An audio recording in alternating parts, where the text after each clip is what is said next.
আসসালামু আলাইকুম। কেমন আছেন সবাই? সুন্দর একটা বৃষ্টি ভিজে সকাল। এই সকালটা দেখতে খুবই ভালো লাগে। তবে টানা ৬-৭ দিন যদি বৃষ্টি পড়ে তাহলে আর ভালো লাগে না। ঝুমঝুম বৃষ্টি পড়লো বাস রোদ উঠে গেল। এমনই হয় বৃষ্টির মজা। তবে ঝুম বৃষ্টিতে ভিজতে কিন্তু আরও বেশি ভালো লাগে। তো অন্যদিকে ছাদে একটু টিপটিপ করে হেঁটে গেলাম। আর বৃষ্টি ভিজে কিছু শাক তুলে আনলাম। ডাঁটা শাক এগুলো কুটে বেছে রাখবো। পরের দিন রান্না করব যেহেতু বাচ্চাদের পরীক্ষা চলছে, সময় একদম কম। তো অন্যদিকে এখন বৃষ্টি যেহেতু ভিজছে একটু তো পাকোড়া খেতে হবে। পুঁই শাকের পাকোড়া বানাবো।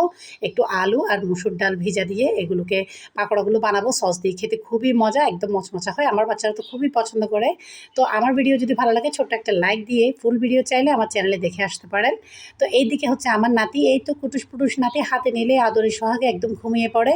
আর একটু শব্দ করলেই উঠে মাথাটা নাড়া দেয়। আমার ৩ বাচ্চাটাকে পাহারা দিয়ে থাকে কে কোলে নিবে।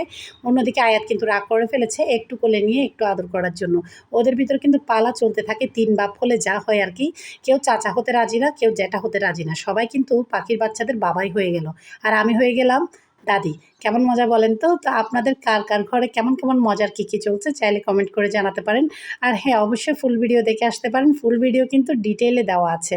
তো এই তো বাচ্চাদের জন্য এখন আমি গিয়ে পাকোড়াগুলো ভেজে নিয়ে আসবো। একটু করে বাচ্চাদের সাথে গল্প করতে আসলাম। আর এখন নিচে চলে আসলাম, পাকোড়া রেডি। আর এদিকে আয়াত হচ্ছে একটু ডিজাইন করে ফ্যাশন করে ছবি তুলে নিচ্ছে।